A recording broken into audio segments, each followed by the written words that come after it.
નમસ્કાર, સ્વાગત છે માર્કેટ માસ્ટર્સની આ ખાસ રજૂઆતમાં. હું વિક્રમ પાઠક અને આપણી સાથે અત્યારે માર્કેટની ચર્ચા માટે જોડાઈ ગયા છે ગિલ્ડ મેક્સિમાઇઝર્સના યોગેશ મહેતા. યોગેશજી, સ્વાગત છે સીએનબીસી બજારમાં. સર, સૌપ્રથમ તો અત્યારે જે પ્રમાણેના ગ્લોબલ માર્કેટ્સમાંથી આપણને સિનારીઓ બનતા દેખાઈ રહ્યા છે એને એક વખત સમજવા માંગીશું, કારણ કે સતત અમેરિકન બજારો આપણને નવા હાઈસ બનાવતા દેખાઈ રહ્યા છે, પણ આપણા એશિયન માર્કેટ્સ નીચેની તરફ આવી રહ્યા છે. ઇવન આપણા માર્કેટ્સ પણ અહીંયા આપણને એક સાઇડવેઝ નેગેટિવ સાઇડ ઉપરના મૂડમાં દેખાઈ રહ્યા છે. કેવી રીતે આને સમજવું જોઈએ? ગુડ મોર્નિંગ વિક્રમ.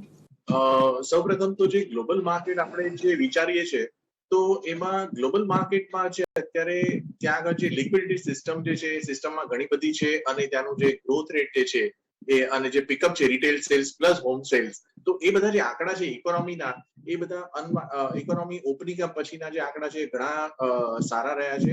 અને ઇન્ટરેસ્ટ રેટ જે છે એ સૌથી મોટો ફેક્ટર છે. પ્લસ ત્યાં જે ગવર્મેન્ટે જે એ લોકોને લિક્વિડિટી પ્રોવાઈડ કરેલી છે નવા સ્ટિમ્યુલસ આપીને, અને એને કન્ટિન્યુ રાખશે. પ્લસ બોન્ડ માર્કેટમાં બી એમનું કન્ટિન્યુઅસ બાઇંગ છે ફેડનું, તો એ જે પેપર બાઇંગ છે ઘણો સારો સપોર્ટ કરી રહ્યા છે નવા પ્રિન્ટિંગ સાથે. જ્યારે ઇન્ડિયામાં અહીંયા હજી પણ જે આટલું માસ 140 કરોડની જનતા છે, તો એ બધાને સાચવવાનું વેક્સિનેશન અને જે બીજા બધા સાથે સાથેના ગ્રોથ ઓપોર્ચ્યુનિટી માટેના જે ઇકોનોમી અનલોક કરવાના જે પ્લાન્સ છે એ અત્યારે ડેવલપમેન્ટ મોડમાં છે, ઇમ્પ્લિમેન્ટેશન મોડમાં છે, એક્ઝિક્યુશન મોડમાં જે આવતા થોડી વાર લાગશે. તો કદાચ એને લીધે અહીંયા આગળ માર્કેટ થોડું પોઝ લીધું છે.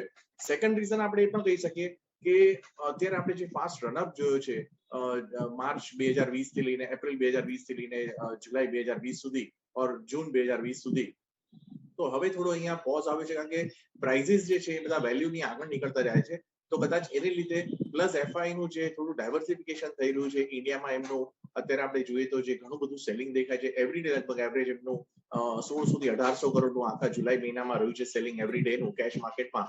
તો આ બધા કારણોસર થોડું અહીંયા આગળ હલકું પ્રભાવ દેખાય છે અને લીધે કન્સોલિડેશન ઝોનમાં છે.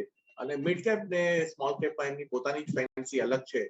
એટલે ઓવરઓલ જોઈએ તો ઇન્ડાઇસિસ જે છે એ લગભગ છેલ્લા 2 મહિનાથી હું જોઈ રહ્યો છું કે 15,500 અને 16,000 ની વચ્ચે જે છે એ ત્યાં આગળ સ્વિંગ થઈ રહી છે કન્સોલિડેશન મોડમાં. અને નિફ્ટી 36,000 પ્લસ માઇનસ 100 પોઈન્ટ નીચેમાં 34, બેંક નિફ્ટી 34,000 36,000 ની વચ્ચે છે. તો કદાચ એ ડિસિઝન લેવામાં અને એક નવા સ્પર્ટ માટે ઇન્ફ્લેક્શન પોઈન્ટની રાહ જોઈ રહ્યા છે કદાચ.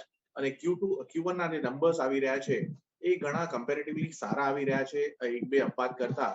જે એનબીએફસી ખાસ કહીએ તો ત્યાં આગળ થોડું ડિસઅપોઇન્ટમેન્ટ છે, પણ અધરવાઇઝ સારા એવા મેન્યુફેક્ચરિંગ, એફએમસીજી, આઈટી સ્પેશિયલી અને ઓફકોર્સ મેટલ્સમાં બી ધૂમ ધડાકા જોવા મળી શકે છે.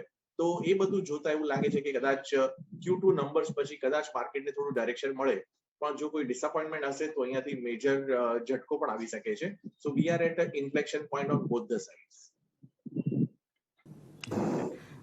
સર, તો એની સાથે જ અત્યારે આપણે જોઈએ તો જે ગ્લોબલ માર્કેટ અને ડોમેસ્ટિક બંને ફ્રન્ટ ઉપર સૌથી વધારે જ્યાં ચર્ચાઓ થઈ રહી છે એ છે મેટલ સ્પેસ. આ ફ્રન્ટ ઉપર આપનો શું એડવાઇસ બની રહી છે? શું કરવું જોઈએ? અને જ્યાં આ તેજી આપણને જોવા મળી છે એ તેજીને હજુ આપણે કેટલી આગળ વધતા જોઈ શકીશું? વિક્રમ, સ્પેશિયલી જે મેટલ સેક્ટર જે છે 2005 થી ટ્રેક કરું છું, પણ ક્યારેકનું સમજમાં નહોતું આવતું. અને મેં કદાચ મારા કન્વર્સેશનમાં કીધું પણ હશે કે મેટલ સેક્ટર જે છે એમાં બહુ મોટી અપસાઇડ નથી. કદાચ 10% ટ્રેડિંગ બેટ પ્રમાણે અપસાઇડ હોઈ શકે, પણ જે રિસેન્ટ ડેવલપમેન્ટ જે ચાઇનાના થઈ રહ્યા છે એ ઘણા સિરિયસ છે. અને આપણે એ પાસું જે છે એ બહુ સારી રીતે સમજવું જોઈએ અને એની ઉપર આપણે રાઈડ બી કરીએ તો એને એડવાન્ટેજ મળી શકે છે. તો હું ફક્ત મારો ઓપિનિયન આપી રહ્યો છું. એટલે જે પણ સ્ટડી કરવાનું છે ઇન્વેસ્ટર્સ અને વ્યુઅર્સ જે છે એ પોતાનું સ્ટડી કરી લે, કારણ કે હાઈ રિસ્ક સેક્ટર છે અત્યારે. ઓવરઓલ એવું છે કે ચાઇનાએ જે એમનું મેન્યુફેક્ચરિંગ જે છે સ્ટીલનું કન્ઝમ્પશન, એ જેટલું પણ પ્રોડક્શન છે એ બધું એમને ડોમેસ્ટિક ડિમાન્ડને સપ્લાય કરવા માટે રાખ્યું છે, જેથી કરીને એક્સપોર્ટ અહીંયાથી બંધ થઈ જશે. China is the biggest exporter for all the metals and non-ferrous metal across the globe. હવે સેકન્ડ નંબર જે છે એ ઇન્ડિયા આવે છે અને પછી રશિયા આવશે. તો અહીંયા એડવાન્ટેજ અને બહુ મોટા દરવાજા ઓપન થઈ રહ્યા છે ઇન્ડિયા માટે વર્લ્ડમાં એક્સપોર્ટ માટે.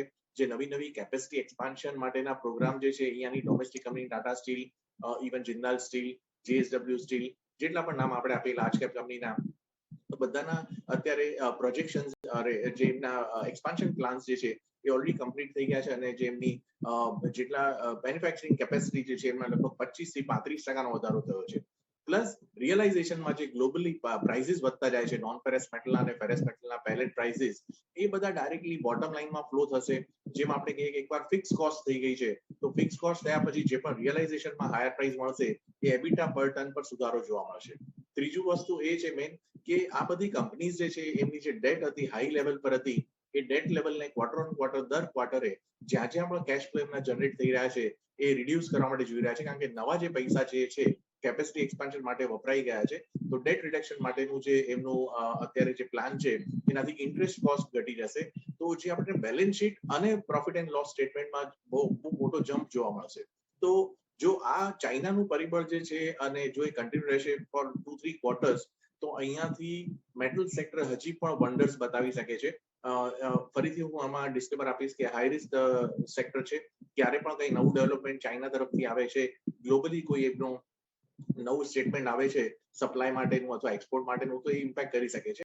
પણ બહરહાલ અત્યારે જે એનાઉન્સમેન્ટ આવી છે એ ઘણું પોઝિટિવ છે ઇન્ડિયન કંપનીઝ માટે, અને એબિટા પર ટન ઘણું ઇમ્પ્રુવ થઈ હશે રિયલાઇઝેશન. તો હું કહીશ કે અહીંયા આગળ બહુ મોટી એડવાન્ટેજ છે. ઓકે, તો આ એક આપણને મેટલ સ્પેસ માટેનો આખી એક વ્યૂ બનતો દેખાઈ રહી છે. પણ મેટલ્સની સાથે સાથે યોગેશજી એક બીજું આખું વર્ટિકલ છે જેને પણ આપણે ખાસ ફોકસમાં જોઈ રહ્યા છે, એ છે રિયલ એસ્ટેટ ઇન્ફ્રાનું. આ વર્ટિકલને આપ કેવી રીતના જોઈ રહ્યા છો? કારણ કે આના ઉપર પણ આપણે domestic as well as globally બંને રીતના આપણને એક સારા એવા મજબૂતી માટેના સંકેતો બનતા દેખાઈ રહ્યા છે.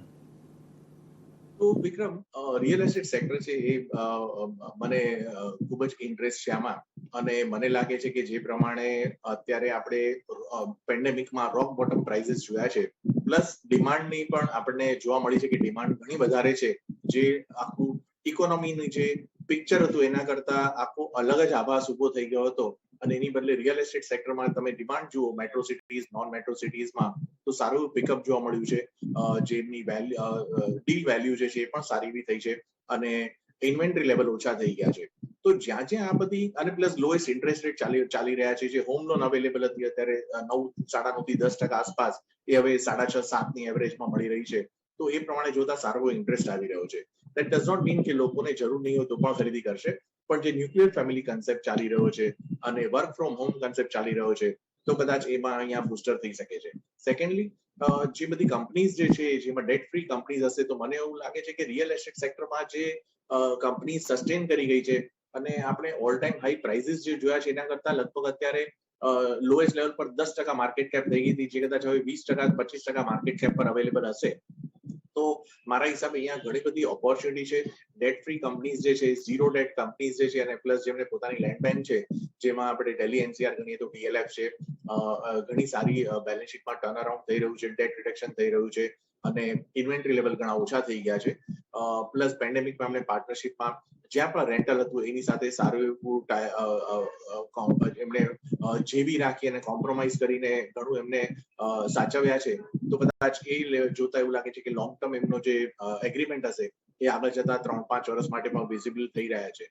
તો આ બધું જોતા ગોદરેજ પ્રોપર્ટીઝ મેટ્રો સિટીઝમાં, ઓબેરોય રિયલ્ટીઝ અહીંયા મુંબઈમાં specially, Shobha developers, prestige estate, Bangalore base જે રિયલ એસ્ટેટ કંપનીઝ જે છે, અને આ બધી જે છે એ બધી કંપનીઝમાં એડવાન્ટેજ રહેશે. અને જે પ્રમાણે મેં કહ્યું એમ કે અહીંયાથી જો આગળ જતા એમને રિયલાઇઝેશન જો વધી જશે, જે પ્રાઇસીસ અત્યારે ચાલી રહ્યા છે એનાથી 20% વધારો આવશે, તો again that will be on a bottom line. પણ એ ફરીથી કદાચ 2-3 ક્વાર્ટરની રાહ જોવી પડે, અને અહીંયાથી જે છે લગભગ રિસ્ક રિવોર્ડ રેશિયો બહુ જ ફેવરેબલ છે for investors from current level, કે તમે ડાઉનસાઇડમાં અહીંયાથી લગભગ 10-20% ડાઉનસાઇડ માટે જો તમે ઇન્વેસ્ટમેન્ટ માટે જો પોર્ટફોલિયોમાં કન્સિડર કરો છો, તો તમને અપસાઇડમાં કદાચ ઓવરઓલ નેક્સ્ટ 1.5-2 યર્સના વિઝનથી 50-70% અપસાઇડ પણ જોવા મળી શકે છે. તો આ એક મોટી એક અપસાઇડ માટેની આ વર્ટિકલ બની રહી છે. પણ સર, સિચ્યુએશન એ બની રહી છે કે આ જે કંપનીઝને જે સૌથી મોટું રિક્વાયરમેન્ટ હોય છે ફાઇનાન્સની, એ ફિનાન્સ જે પ્રોવાઈડ કરતી કંપનીઝ છે, બેન્કિંગ અને ઇન્સ્ટિટ્યુશન્સ જે છે, એ બધાને જ આપણે જોઈએ તો એ આપણને વીક થતા દેખાઈ રહ્યા છે.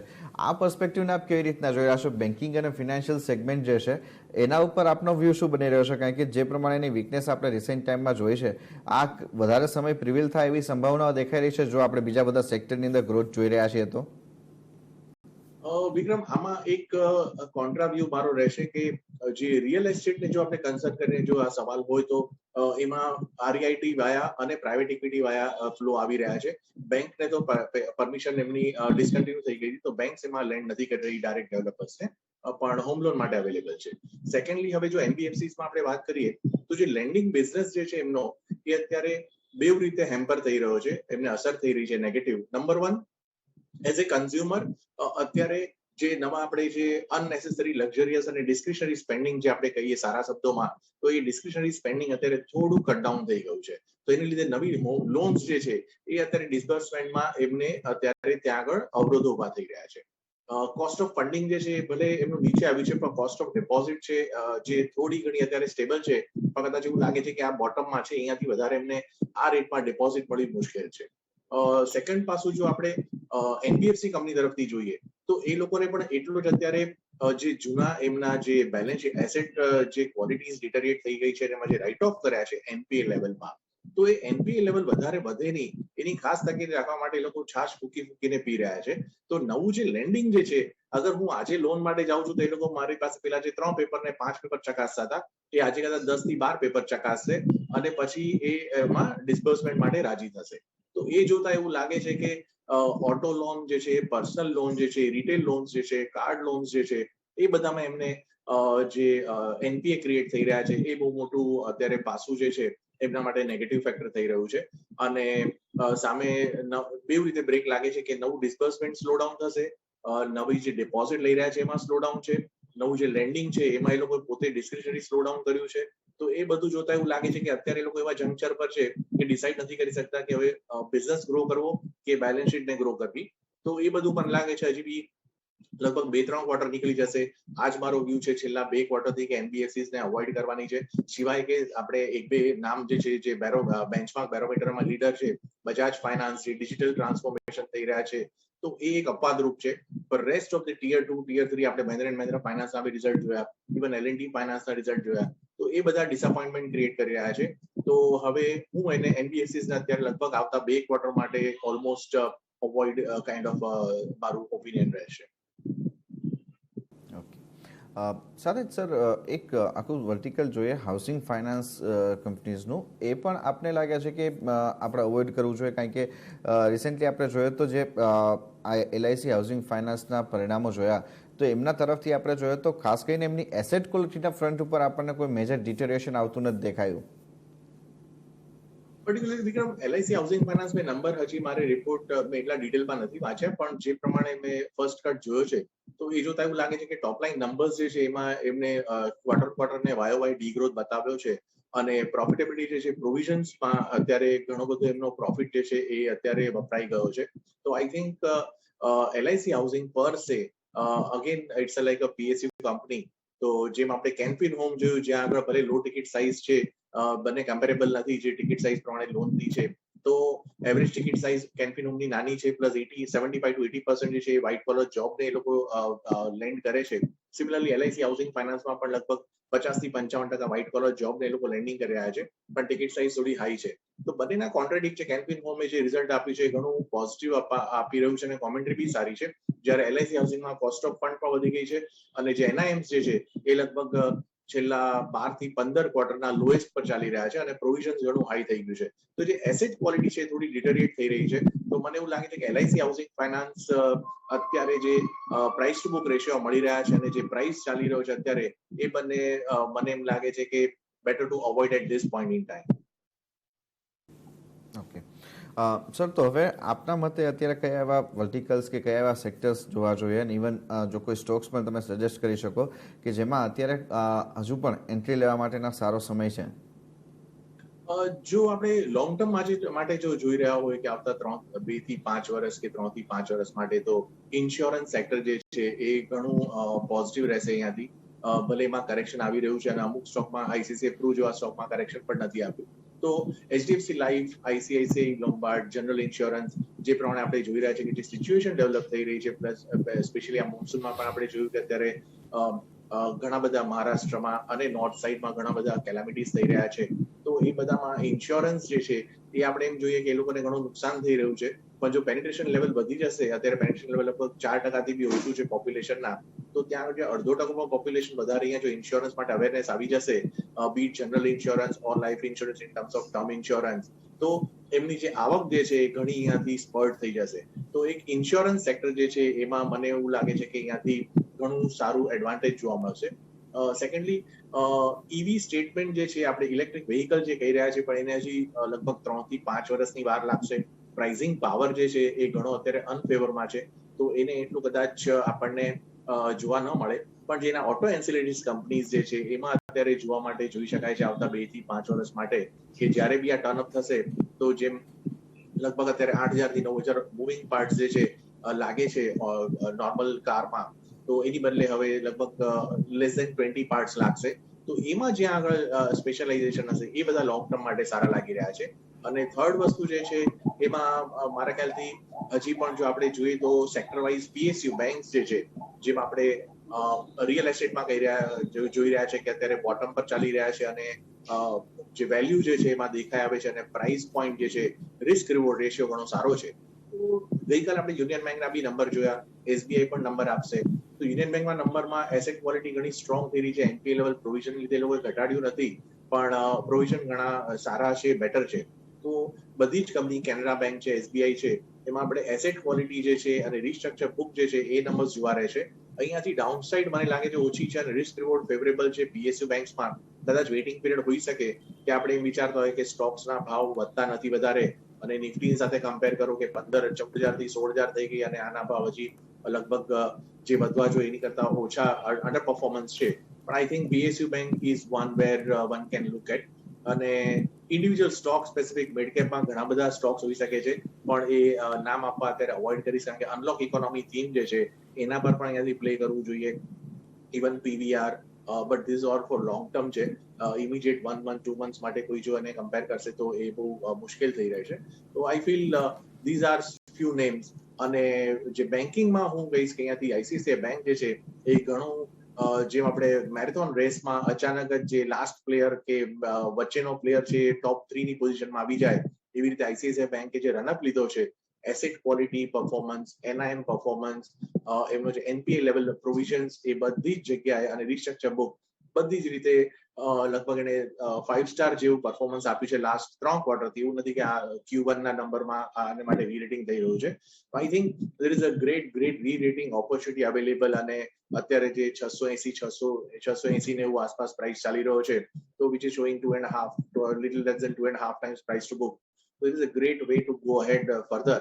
So one can sure look at private sector bank ના નામમાં, જેવા આપણે HDFC Bank barometer કહીએ છીએ. So I think now new entrant is leader entrant would be ICICI Bank. Okay, તો આ એક બેન્કિંગ સેક્ટર માટેનો પણ ક્લિયરિટી આવતી દેખાઈ રહી છે, ક્યાં તમારે ખાસ ધ્યાન રાખવા જેવું છે. પણ સાથે યોગેશજી, એક મોટું ફેક્ટર આપણે જોઈએ, જે તમે શરૂઆતમાં પણ કીધું, એની થોડુંક ડિટેલમાં સમજવા માંગીશું. ઓલમોસ્ટ 13,000 કરોડ રૂપિયાથી વધુની વેચવાલી આપણે જોઈએ તો એફઆઈએસ તરફથી આવતી જોઈ રહ્યા છે. અને એઝ એન ઇમર્જિંગ માર્કેટ્સ અને એઝ એન આપણે લો ઇન્ટરેસ્ટ રેટનું રિઝ્યુમ જોઈ રહ્યા છે, ઇવન યુએસના બોન્ડ યીલ્ડ પણ જોવો તો એ 1.25 પાસે આવતા દેખાઈ રહ્યા છે.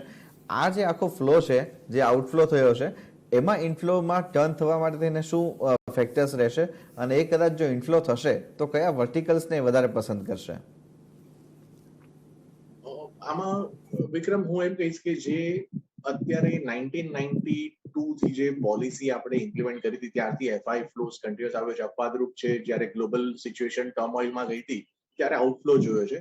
પણ હવે જે ડિપેન્ડન્સી જે છે એફઆઈસ ની ઇનફ્લોઝ માટેની, એ અત્યારે આ માર્કેટ પેન્ડેમિક સિચ્યુએશન પછી સ્પેશિયલી, કે જ્યાં ઇન્ટરેસ્ટ રેટ સિનારીઓ લોએસ્ટ છે ગ્લોબલ ફ્રન્ટ પર અને ડોમેસ્ટિક ફ્રન્ટ પર બંને, તો એની લીધે જે ઇમર્જિંગ માર્કેટમાં એફઆઈસ નો જે પરવ્યુ હતો ફંડ એલોકેશનનો અથવા પોર્ટફોલિયો એલોકેશનનો ઇક્વિટીઝમાં, એ એમનો જે છે એમણે હજી બરકરાર રાખ્યો છે. એમાં માઇનર અપટિક આવ્યું હશે, બહુ મોટું અપટિક નથી આવ્યું, પણ જે માર્કેટ કેપ વધી ગઈ છે ઇન્ડિયન માર્કેટ્સમાં, એની લીધે જે બેલેન્સિંગના હિસાબે એમનો ફ્લો કમ્પલ્શનમાં જે હતું એ આવ્યો છે.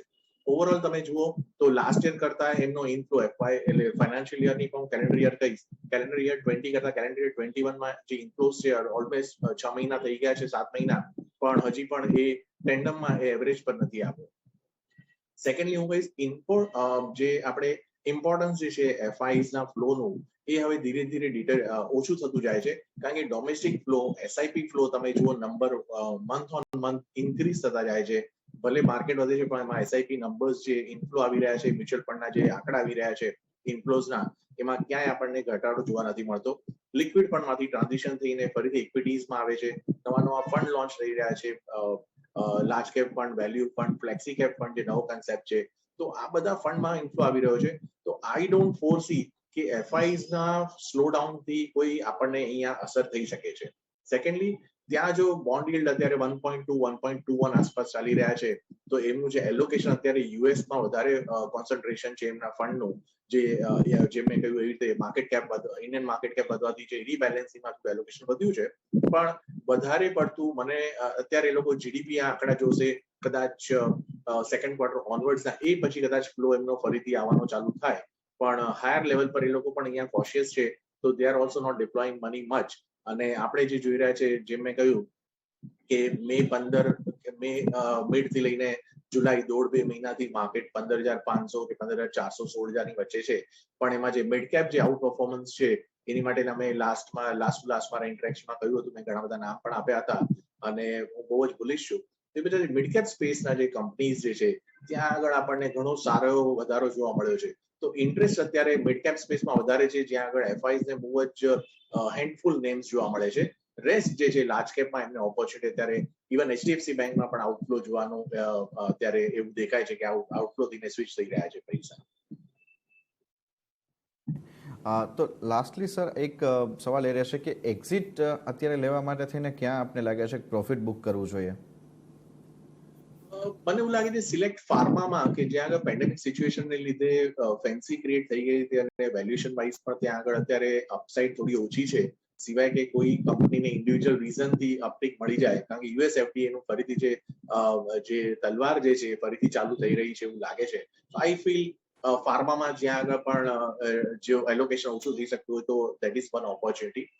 સેકન્ડલી, જેમ ફાર્મા પીક આઉટ થઈ રહ્યું છે, મારા હિસાબે અત્યારે કદાચ એમાં 10% અપસાઇડ હોઈ શકે, પણ as a investor one should be very careful.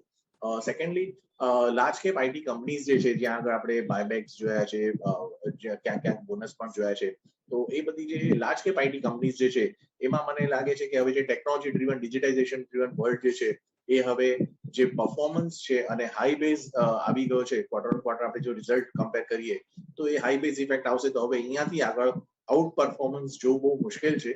તો શોર્ટ સેલિંગ માટે નહીં, પણ એલોકેશનમાંથી અત્યારે સારા નામ પણ છે, એટલે કદાચ લોકો માને નહીં, પણ અહીંયાથી મને લાગે છે એમાં પ્લેટો ઇફેક્ટ આવી જશે. સ્ટોક પ્રાઇસ બહુ વધે નહીં, પણ બહુ વધારે ઘટી બી નહીં જાય, પણ એમાંથી હવે એવું લાગે છે કે જો ફંડને તમારે મેનેજ કરવા હોય તો એમાંથી સ્વિચ કરી શકાય છે.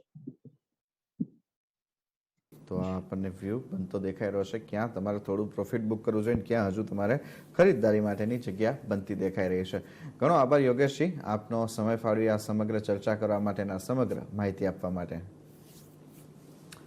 તો એ સાથે જ માર્કેટ માસ્ટર્સની આ ખાસ રજૂઆતમાં અત્યારે બસ આટલું જ. આગળ અપડેટ માટે જોડાયેલા રહો CNBC બજાર સાથે. નમસ્કાર.